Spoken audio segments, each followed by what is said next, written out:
frank with you. The government is not encouraging us.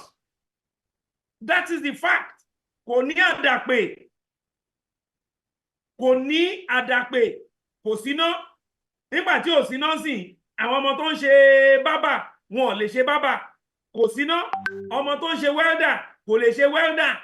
Dry cleaner tó ń fọ aṣọ mi, ó ti kó aṣọ mi lọ́sìn láti 2 weeks.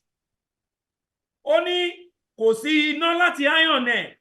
Kò dẹ̀ lè afford láti ra petrol at that 650 naira per litre or 630 naira per litre.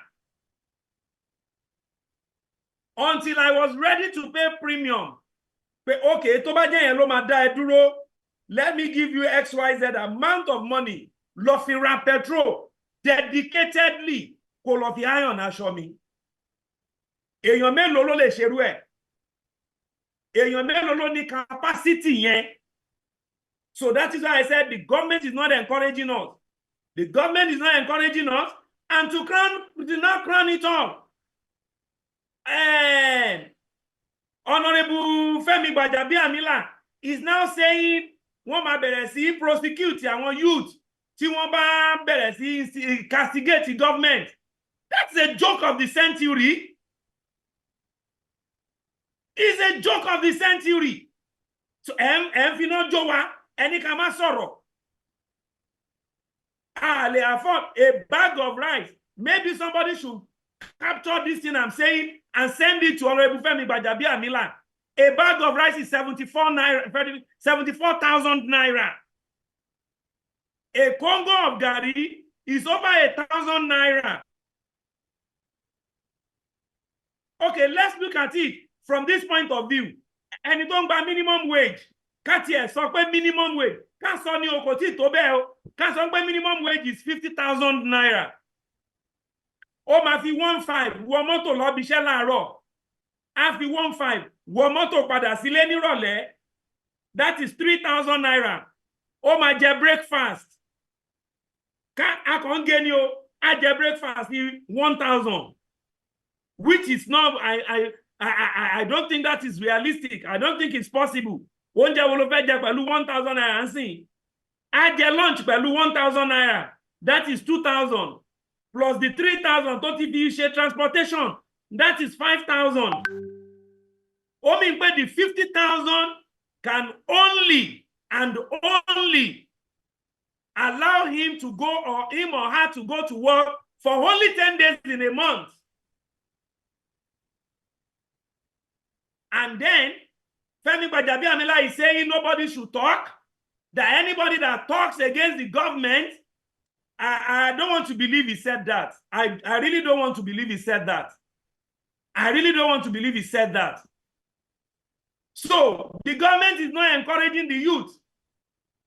As at now, ó yẹ kí government ní nǹkan kan tí wọ́n fẹ́ gbé jáde láti fi help our youth.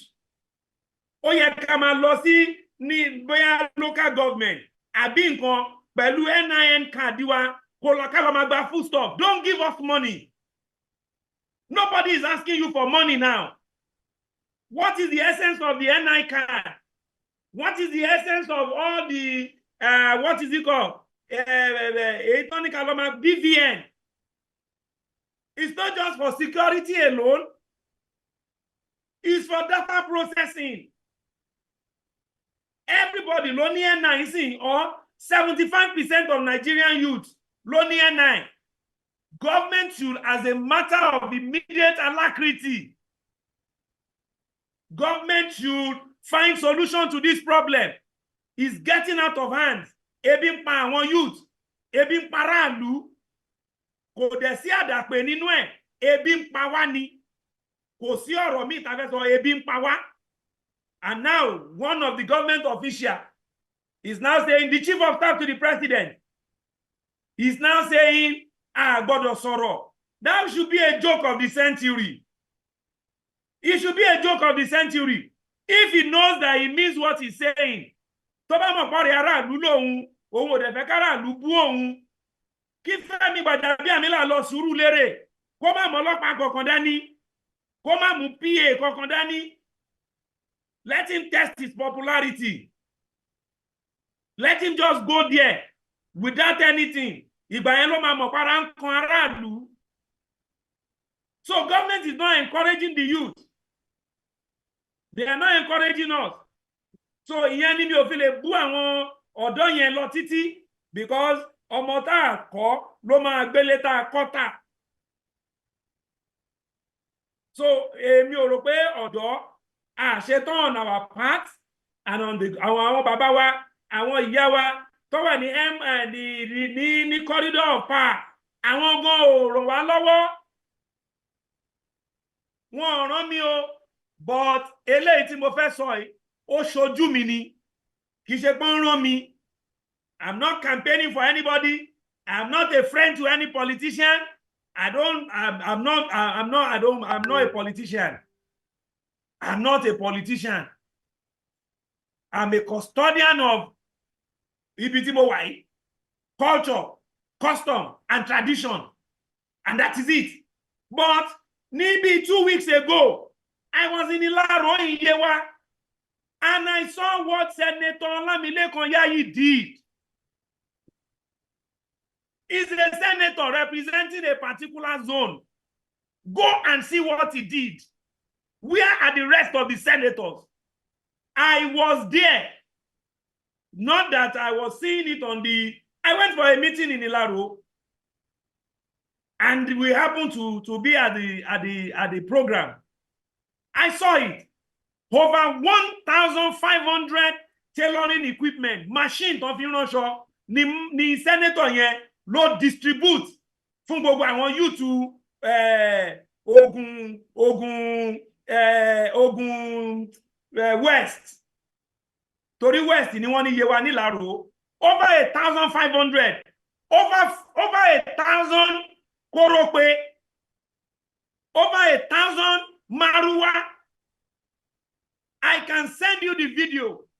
I was there live and direct, and I still have the pictorial evidence. Over 1,000 keke maruwa okada. He gave the police patrol vehicle to tighten the security. He gave the hospitals ambulance. Àti bẹ́ẹ̀ lọ. Where are the rest of the senators?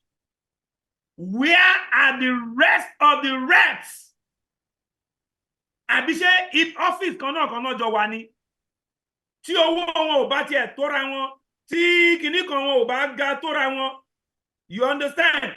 At least ẹ jẹ́ kí àwọn rep, àwọn senators tó kù náà, ẹ jẹ́ kán encourage àwọn youth.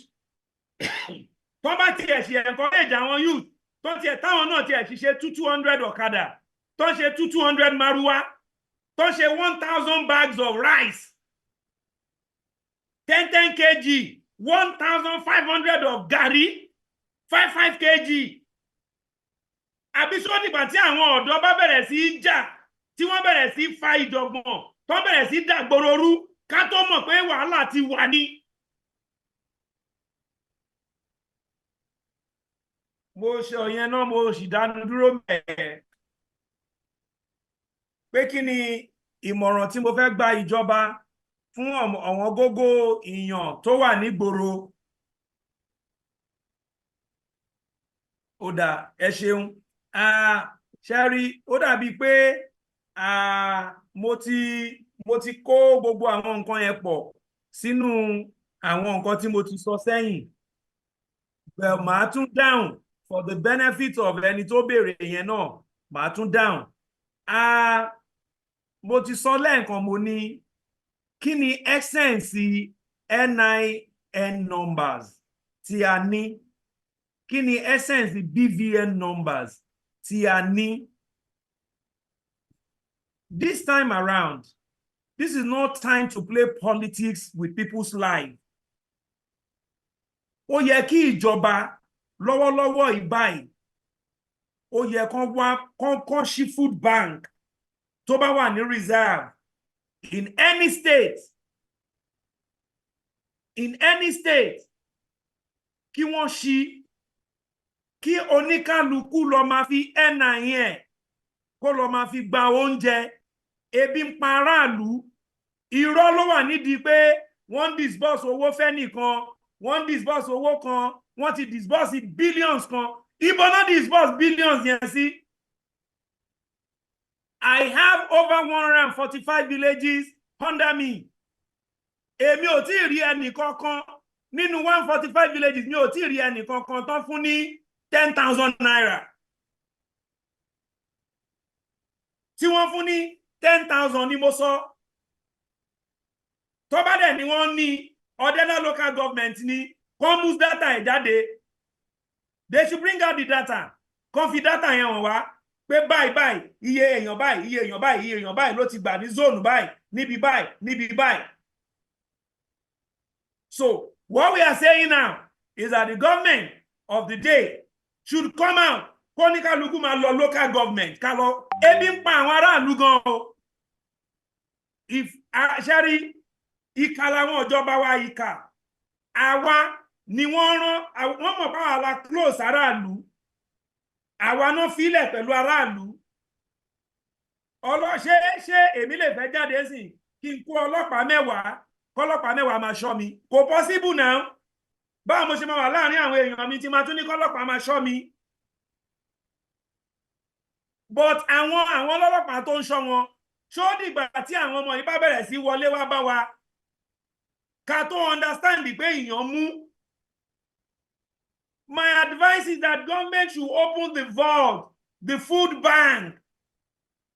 Every client, every state, every country, lonely food bank.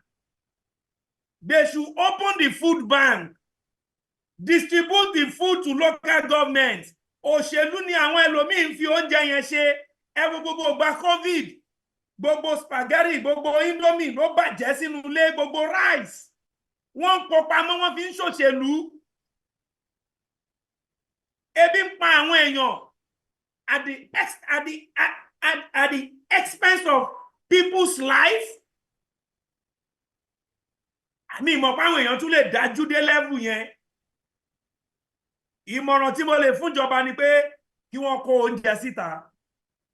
A rí fídíò kan recently ní warehouse kan táwọn kan lọ load oúnjẹ síbẹ̀. Irú oúnjẹ yẹn mo gbọ́ wọ́n níjọba ti confiscate ẹ̀ wọ́n ní wọ́n prosecute àwọn tó wà ní in charge or whatever. That is fine, but don't let them give out the food in bulk. Don't let them give it out in bulk. Tó bá jẹ́ spaghetti nylon méjì náà máa fún ẹnì kọ̀ọ̀kan.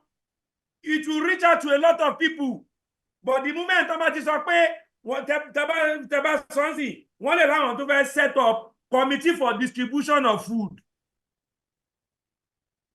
Wọ́n lè ní àwọn fẹ́ set up ministry for food distribution. That is not the stage we are now. We are at critical stage. Ẹ jẹ́ kán lọ kọ nǹkan tí mo sọ yìí sílẹ̀ o. We are at critical stage now. We are sitting on a keg of gunpowder. We are sitting on a keg of gunpowder. If we don't find immediate solution to this hunger, people are hungry. People are hungry. Okay, tó bá jẹ́ pé bàbá ló wà ládùúgbò tèmi tí ń bá yín sọ̀rọ̀ yín sìn. For the past 1 week, iná ò tí ì ṣẹ́jú ń bí báyìí. Iná NEPA for the past 1 week kò tí ì ṣẹ́jú ń bí. Kí ni fẹ́ẹ̀tì àwọn bàbá tó wà ládùúgbò mi? Kí ni fẹ́ẹ̀tì àwọn dry cleaner tó wà ládùúgbò mi? Kí ni fẹ́ẹ̀tì welder tó wà ládùúgbò mi? Kí ni fẹ́ẹ̀tì tailor tó wà ládùúgbò mi yìí? They cannot afford to buy petrol at over 600 naira per litre. Ibi tó terrible dé sí àwọn boys tí wọ́n ń ṣe Uber, àwọn yẹn tí ẹ̀ tún ti ń tọrọ owó sí. Because epo 600 and something èlò ló fẹ́ fi pa àwọn mélòó ló ń gbé Uber mọ́ ń sìn à ń sọ fún ìjọba ń sìn yìí o wàhálà ń bọ̀ o ebi ń para ìlú o kí wọ́n bá wa wá solution sí kí wọ́n jọ kán bá wa wá solution sí kán má jẹ́ kó dé ìgbà tó máa di ogun tó máa di ọ̀tẹ̀ tó máa di ìjà ebi ń para ìlú